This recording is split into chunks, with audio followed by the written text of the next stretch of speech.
Sir, game na po. Sige. Okay. Good up- good afternoon po everyone. Tapos na tayo sa mga transmitter, sa mga sensor. Ngayon, dito naman tayo kung itatakan naman dito natin yung system na, yung buong process control system na mismo. Okay, proceed tayo. Tapos ito, process control system. A basic process control system is a device that generates output signals in response to input from a process and its associated equipment.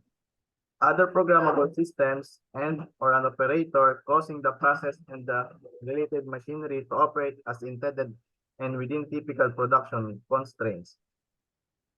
Ayun, yung process control daw system, yun nga may control tapos pero may system. Hindi lang siya yung parang control lang mismo pero may system na sinusunod para ito yung may generate sa mga output signals para mag ano do sa mga controller natin, programmable system at iba pang operator para hindi na tayo mahirapan at hindi na natin kailangan i-manual operation.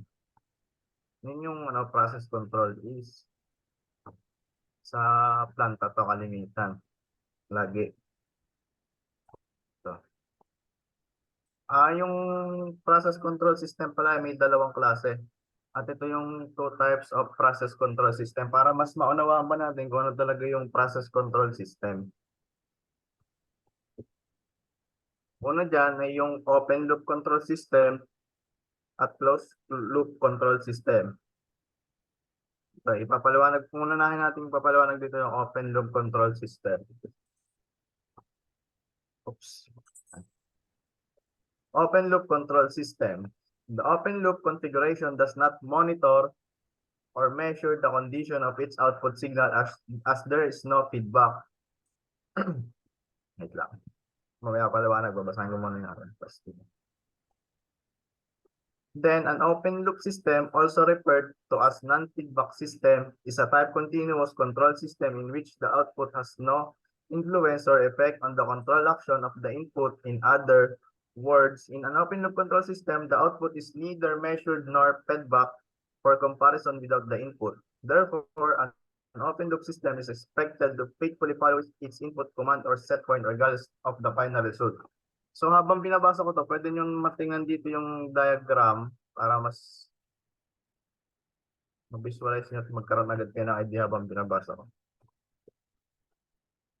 Also, an open loop system has no knowledge of output condition, so cannot self-correct any errors it could make when the preset value drifts, even if this results in large deviation from the preset value. Another disadvantage of loop system is that they are poorly equipped to handle disturbances or changes in the condition which may reduce its ability to complete the desired task. For example, the dryer opens and heat is lost. The timing control continues regardless for the full 30 minutes, but the clothes are not heated or dried at the end of the drying process. This is because there is no information fed back to maintain a constant temperature. Tapos yun, yung open loop control system, dito pa lang sa unang meaning niya, mauunawa na agad natin, pinasimple lang. The open loop control system does not monitor. Hindi daw siya monitor. Bakit? Kasi kung titingnan natin dito sa diagram, hindi nga naman siya monitor kasi ito na yung controller mo, ito na yung output mo, tapos ito na yung process. So wala siyang feedback. Yung feedback na yun, yung parang parang siya na din yung sensing element. Siya na yung parang iba lang yung ginamit na term dito, feedback. Kasi ito, observer does not feedback. Yun nga, ito pala, openness or also non-feedback system o walang sensing element. Parang ano lang siya, continuous control system lang siya. Hindi siya yung parang, halimbawa, pagka na-reach niya na yung gantong level, i-stop na siya o ganto ganyan. Kasi ano lang siya, dire-diretso lang, control output, no interest. Wala siyang control sa input signal. In other words, is neither is measured nor fed back for comparison with the input. Baga wala siyang comparison do sa input kasi wala nga siyang feedback o sensing element na dito sa controller natin. Pero faithfully to follow its input. Ano pa rin naman, susunod pa rin naman yung command ng input niya. Ano nga lang, hindi siya pagmana doon minsan sa ating set point. Kasi ito also tapos yun nga, alos ganun lang din ibig sabihin dito, as no knowledge the output, wala siyang kasi wala nga siyang feedback.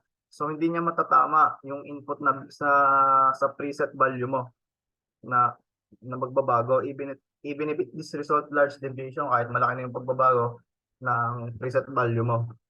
Kasi ito palang paapat na meaning dito, ito yung another disadvantage of open loop system is they are poorly equipped to handle disturbances or changes in the condition which may reduce its ability to complete the desired task. Tapos yung example dito, ito yung diagram na yun. Kung mapapansin nyo, ito yung controller natin, ito yung output, ito yung process. Diretso lang siya, tapos magagaling ng controller, output na agad, tapos process. Halimbawa nito. Halimbawa, yung heat is lost. The timing control continuous regardless for full 30 minutes. Hindi naman pala sapat na yung init na binibigay niya, pero dire-diretso pa rin siya. Kaya yun ang ng open loop control system. Kumbaga wala siyang control. May control pero hindi sapat. Kumbaga wala siyang update dito kung tama pa ba yung binibigay na nito. This is because there's no information fed back. Pero meron pa din ako nilagay dito na isang diagram na mas simple pa.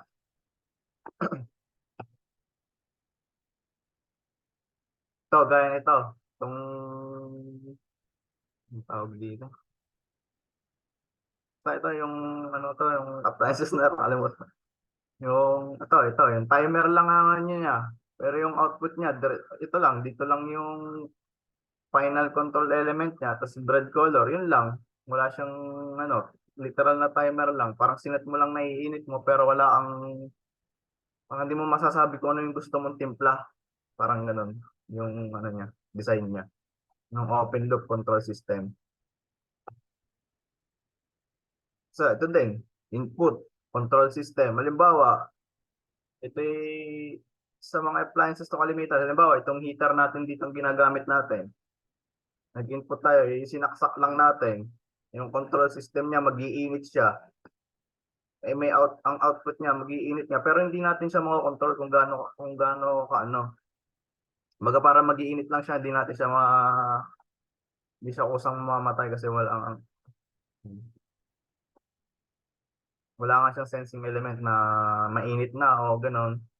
Kasi halimbawa sa planta meron din ganun meron din akong naranasan na ganun. Kasi yung sa water tank, wala siyang control o wala siyang sensing element o feedback na sinasabi. Mag-fill ka ng water sa water tank, tuloy-tuloy lang siya. So may tendency na umapaw yung kasi wala mapo pag hindi mo na siya pag kung hindi mo pa kailangan i-monitor pa. Yun ang yun ang mahirap sa open loop control system. Pero ano pa rin to, madami pa din okay pa din to kasi meron naman siyang mga advantage at disadvantages. Yun ang papakita ko. Tsaka para mas maunawaan pa natin tong open loop control system, mas maunawaan natin ito pag na-discuss natin yung closed loop control system. Pero bagay, papakita ko muna yung ilang advantage at disadvantages nitong open loop control system. Lang sa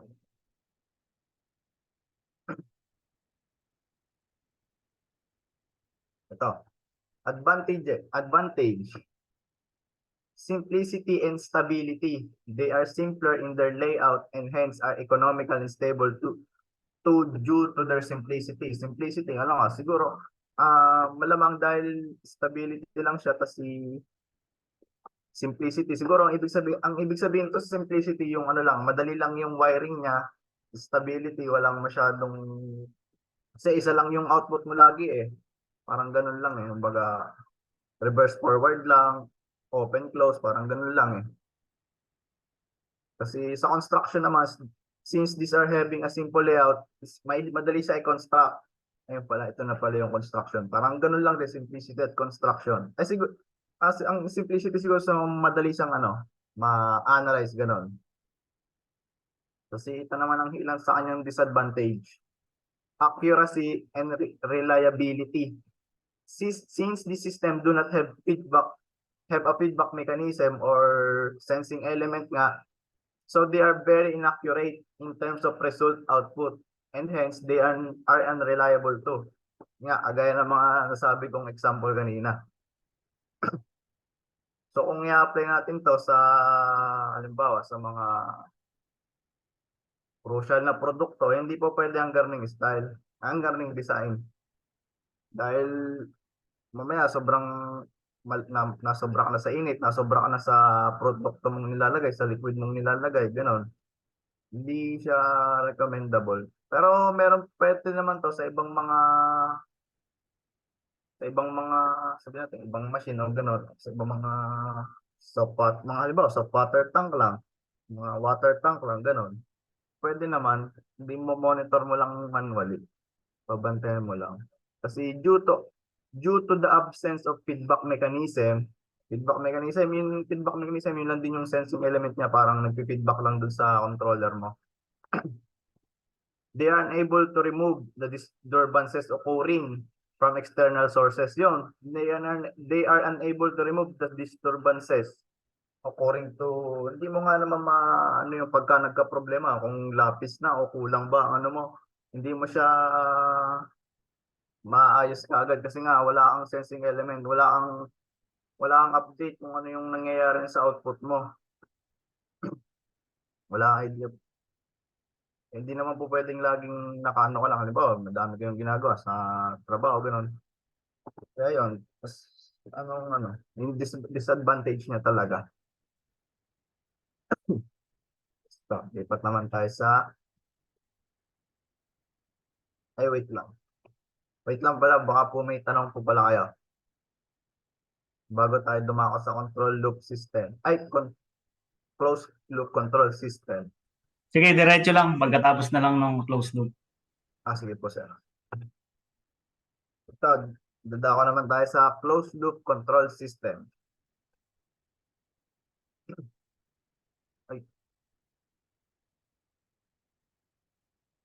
Ito, closed loop control system. Closed loop control system are designed to automatically achieve and maintain the desired output condition by comparing it with the actual condition. It does this by generating an error signal, which is the difference between the output and the reference output. Ay input pala. In other words, a closed loop system is fully automatically controlled system in which its control action is dependent on the output in some excuse me. So yun nga, sa ito pala i-design automatically achieve and maintain. Yung parang nagme-maintain na siya ng desired output na gusto mong i-input do sa ano ba sa output mo. by comparing with the actual condition. Kumbaga parang naikukumpara mo yung actual na output mo do sa input mo. Parang balance lang siya kasi nga meron tayong parang yun nga yung closed loop system o meron na tayong feedback dito. Yun yung pinagkaiba lang niya, wala lang, may feedback, yung isa walang feedback, ito meron. It does this by generating an error signal, which is the difference between output and the reference output. Yo, parang ganun din, parang magsisilbing error signal. Parang ito lang yung term, may term na error signal kung tama pa ba o mali na, ganun. Doon siya magbe-base yung sa sensing element mo. Pero may papakita din ako ditong graph na para mas madali siyang maunawaan. In other words, closed loop system is a fully automatic control system in which its control action is dependent on the sound output in some way. Yon. Baga parang hindi na siya dumedepende sa pinaka mismong controller mo o mismong input mo sa gusto mong input na ano. Parang nagdedepende na siya do sa output sa output mo. Kaya yun. Also, because a closed loop system has knowledge of the output condition, it is better equipped to handle in any system disturbances or changes in condition which may reduce its ability to complete the desired task. Yan. Ito yung biosensor na. Doon sa biosensor na siya bumabase. Ito din yun, yung parang naiba lang yung term feedback lang yung sa kanina sinabi ko. Pero isa lang din yun. Some knowledge of that is better equipped to handle any system disturbances. Yun, is better equipped to handle any system disturbances o kung ano mong magka-emergency man o may pagbabago do sa output natin ay hindi siya magmamalaking problema kasi meron naman kasi yun nga biosensor hindi tayo magkakaproblema sa task natin o sa desired task natin. So ito. Halimbawa, for example, as before the dryer door opens and heat is lost, this time the deviation is temperature is detected by the feedback sensor, and the controller self corrects the air to maintain a constant temperature within the limits of the preset value, or possibly stops the process and activates an alarm to inform the operator. Yun na nga. This time deviation temperature is detected by sensor. Yun nga, maraming posibleng mangyayari sa closed loop system pwedeng yun nga, gaya ng dinidiscuss sa atin ng Sir Lem, sensor kung maring mag-a-alarm o mag-sense o kung maring nagbukas yung halimbawa itong dryer mo na wala yung init, hindi siya magtutuloy parang magsa-self-correct lang siya, then error to maintain a constant temperature within the limits of the preset value. Kasi ito, halimbawa, or possibly stop the process and activates an alarm to inform the operator kung may problema na o may emergency na. Yun ang kagandahan ng closed loop control system. Meron pa pala. Closed loop systems have many advantages over open loop systems. The primary advantage of a closed loop feedback control system is its ability to reduce system sensitivity to external disturbances. For example, opening of the dryer door giving the system a more robust control as any changes in the feedback signal will result in compensation by the controller. Yun nga, advantage siya kasi parang nare-reduce na yung yung external disturbances kasi meron nga tayong sensing element o meron tayong feedback na nanggagaling sa output natin Halimbawa nga ito, sabi dito, opening the dryer, giving a system a more sabi natin continuous control as in any change in the feedback signal. Yung nga, continuous yung control niya, hindi lang siya pagka sinet mo siya sa halimbawa, mabilis ng pump mo o mabilis ang halimbawa lang yung init, hindi siya magtutuloy-tuloy na init kasi nga merong ang feedback signal o merong ang sensing element na babalik ka dun sa sa controller mo para mag-reduce ng pinoproduce na init o ganon, o nag-generate na init, yun yung kagandahan niya. At nasa advantage talaga siya kung ikukumpara siya sa closed loop control system. At ito, kung mapapansin niyo yung diagram, ito yung talaga, yung nangyayari ito talaga yung halos nangyayari talaga to sa planta. Ito yung process variable natin. Pero pero hindi lang yan ipapakita. Ipapakita ko din yung parang mas magandang diagram na nandun talaga yung mga instrument. So, tingnan lang natin dito. Process variable natin, ito yung sensing element natin o yung sensor natin. Measuring element, transmitter. Ibabato naman niya dun ngayon sa control element. Tapos sa final control element, yun na yun. Dito siya magbabago sa control element kung halimbawa, na-sense dito, hindi pa mainit o hindi pa malamig. Babatongin si measuring element o yung ating transmitter papunta sa control element para mag-reduce o magdagdag ng init o lamig. Parang ganun lang. Kasi ito, sa final control element, ito na yung parang control valve natin. Madami pang instrument nito. Ito na lang yung nilagay ko para total na discuss na din naman natin ito yung mga control valve. Just mas familiar tayo dito. Yun. Kasi ito yung sinasabi ko na diagram. Ito yung variable natin o ito yung output natin. Tapos ito yung transmitter natin o ito yung ating ito pala yung tawag dito. Process variable. Ito pala yung control element. Tapos ito yung yung parang final control element. Control valve. Iba lang pala yung Anong ginamit. pangalan ng sensing element mo? Ito po yung level transmitter po din eh. Gawa po ng tangkay. May parang tubig ata. Tubig o ano mang gitna. Sige, okay, okay. Kasi itong ito. Ano ba to? Siguro motor ata. Parang motor to. Control valve. Para parang kinakarga na ito. Kasi yung gano'n, parang paikot lang din. Kung mapapansin ninyo. Ito yung closed loop. Parang hindi siya nagtapos na halimbawa, nanggaling lang siya dito sa wait lang, sa control valve.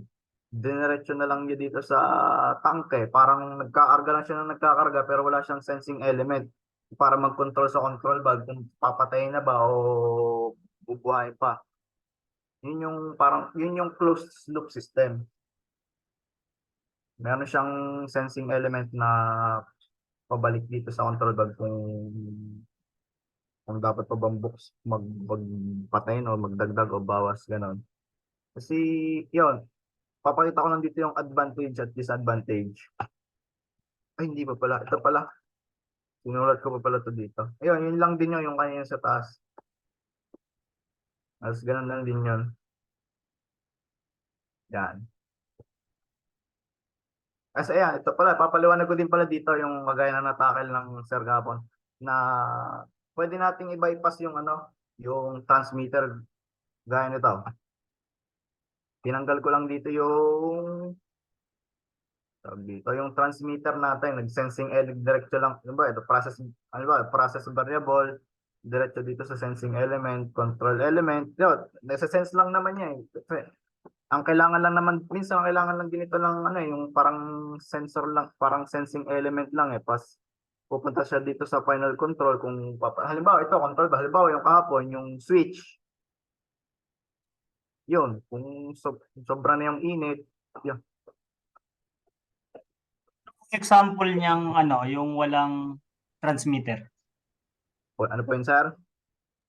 Yung example niya, nung na-bypass yung transmitter, walang transmitter, diretso control element agad. Ito po yun, sir. Ito na po. Yung sample niyan,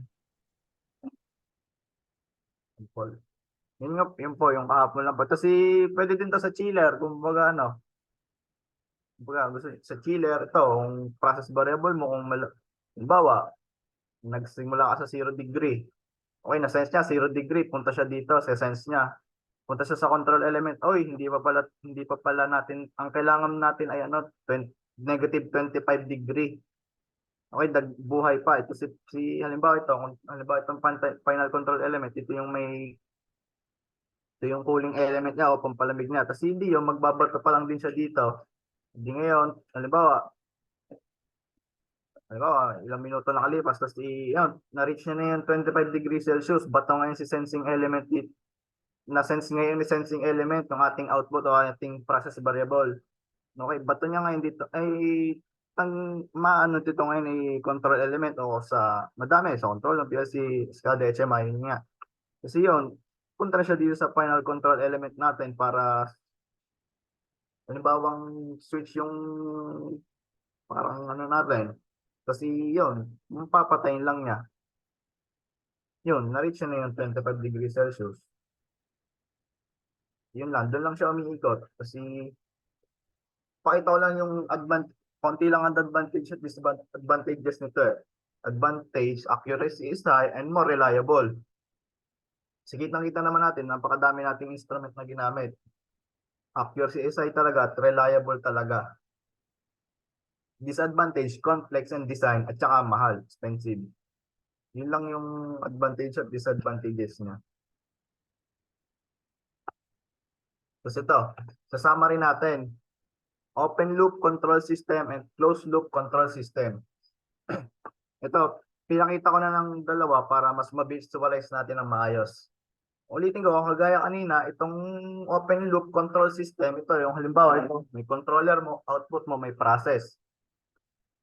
Ganun lang siya. Tapos ito naman, meron lang siyang closed loop system. Ang pinagkaiba lang niya, pero kung lalagyan na, halimbawa, itong open loop control system, lagyan lang natin dito ng sensing element, matatawag mo na isang closed loop control system.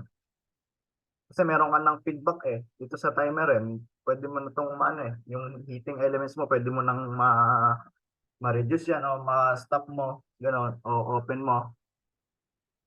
Kasi, ano pa bang halimbawa? Madami kasi itong halimbawa.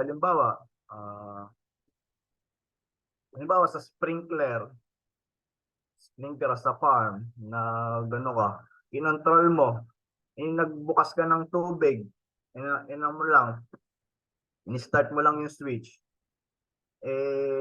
hindi mo naman nababasa o nadidiligan yung halaman mo, hindi niya nasisense, basa na ba lahat, malamig na ba ang temperature ng mga halaman, halimbawa, kung masasense natin yung temperature, yung malamig yung pagbasa na, hindi mo masusure, hindi ka makakasigurado na nadiligan mo lahat ng halaman mo, halimbawa lang. Kasi wala kang sensing element eh. Wala kang feedback dun sa control element mo. Kung nadiligan mo ba lahat ng halaman doon sa farm mo, gano'n. Yun yung kaibahan niya.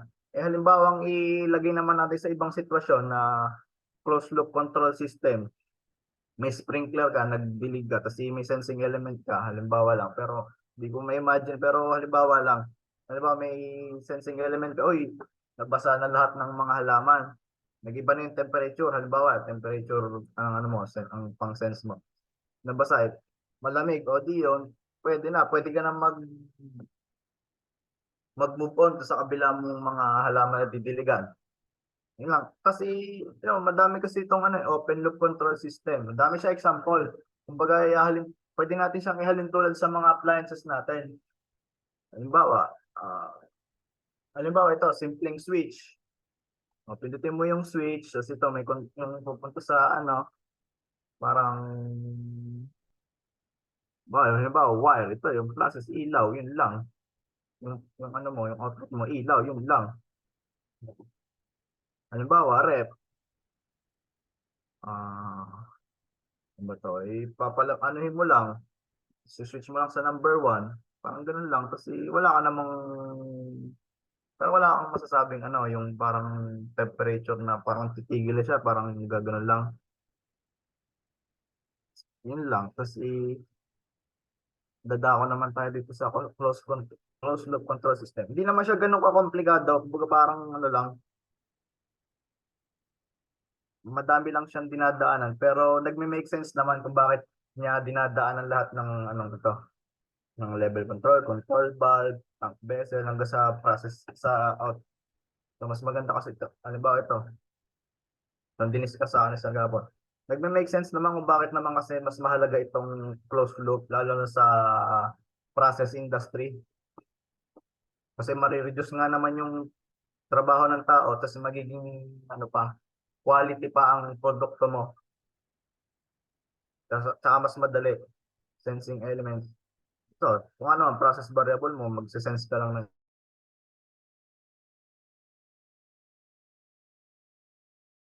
hanggang sa final control element, yun yung control na natin o control valve. Yun lang, parang paikot-ikot lang siya, closed loop. Unlike sa open, ayun. Okay na ba yung slide mo? Hanggang dyan ka na lang? Ibalik mo nga dyan Opo, sa may level. dito po, Yan sir. yung level. Dyan sa level. Opo, Ano sir. tong paliwanag mo dito sa ano? Yung anong na-imagine mo dito sa tank na yan, loop system? Palagay mo. Ano yung minomonitor niya dyan? Yung ano po, yung level po, kasi po ito po yung parang ano niya, the feed niya, parang hanggang dito lang siya eh. Si parang ito, kaya ito yung ano, yung motor. Diba, ito motor, ito yung itong araw na to, ito yung pipe. Magka parang mayroon ditong ano, mayroon ditong nadali na tubig kapag yun. Ito yung control valve, ito yung Ano yan? Palabas yung aro eh. Palabas yung aro. palabas. Ayan o, palabas ah. Palabas pala. Ano po, teka lang. Hindi ko Palabas yan. napansin. Di yan papasok. Ang papasok dyan yung feed sa taas. Ayun o, yung aro. Yan yung naglalaman ng tubig. Siguro, ang siguro po din ano, ano ba to? Ito pala, dapit pala nagalagay ng tubig. Tapos Yan, hindi yan po, dire-diretso yan. papagarami pala. Hindi yan, level transmitter po. Tapos Kasi, yung control niya, hindi papasok eh. Sa tangke. Palabas yan eh. alin sir? Yung controller po. O, yung control valve. Palabas yan. Siguro po ito ano, storage po ito siguro. Halimbawa po, ito ay, halimbawa, ito ay isang recipe o halimbawang ibang klaseng ano, ibang klaseng chemical. Kasi meron dito pang isang tangkay na parang titimplahan niya. Kumbaga, ang kailangan niya ay 20% lang na ganito. Yun, parang ganun ng pagkakaintindi ko bigla. Hindi ko napansin sa pagkakapalaro. Yung Siguro po, arrow. Lagi yung titingnan yung arrow. Kasi sa mga flow, yung arrow titingnan mo doon. Ano yan? Napansin mo palabas yung arrow niya, palabas yung tubig. Ibig sabihin itong level transmitter na to, tingnan niyo itong level. Mini-maintain niya na ano na level ng tangke. Itong sa taas, baka siguro itong arrow na to hanggang diyan yung kinokontrol niya. Pagpalagay mo 75% yan. Isiset mo yan na 75% dun sa control. Dapat 75% yan. Ngayon, ididire-diretso yan dyan. Pag bumagsak yan sa 75%, papatayin niya to yung valve. Hindi mabawasan yung laman. Ano, naintindihan ba? Opo, sir. Na-imagine mo na. Opo, sir. Hindi ko, Ah. lalabas pala araw. Sige, dire-diretso to, yung sa feed sa taas, yung may laman yan, palagay mong tubig yan, dire-diretso yan. Dito yung level, isi-sense niya, halimbawa, nakaset dyan, 75%, kinokontrol niya, 75%. Di 75% yan.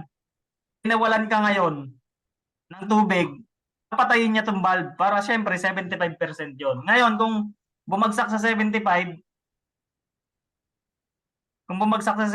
mamamatay yung valve. Pag ang tendency, pag namatay yung valve, hindi mababawasan yung tubig. Magdedire-diretso